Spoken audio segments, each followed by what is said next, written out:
Good day to each and everyone, and welcome back to my YouTube channel and Facebook page. For today's video, I gonna show you my job assignment for today. So we have here 2016 Malibu. Here's the job order I received, this one. So the concern of this one is coolant leaking and engine overheating. So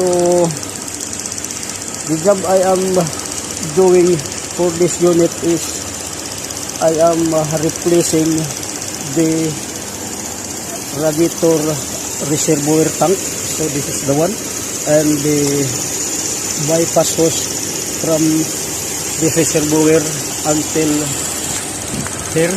So this is the one. Then the downside hose, and also I replace this cup. Then so far as of now is already starting, and I turn on also the AC. So as you can see, the pipe of suction is already cold. See, it's moisture. Sorry, but I am just practicing my English speaking, because I have some subscriber and follower requesting for English language.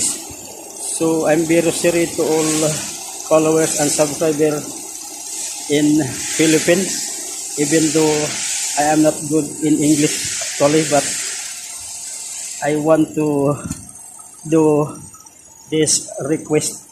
So now we are going to inside the car to check the temperature. It is normal. So here you can see the cluster, that one.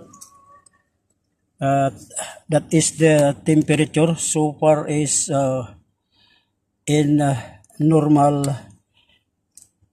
temperature. So this is now the good temperature reading. So I will observe this one until 20 minutes. Then after that I request for road test outside, so that it will confirm if it is all goods. So that's all, and thank you for watching, and sorry for my English speaking. Later on I will gonna do all another video.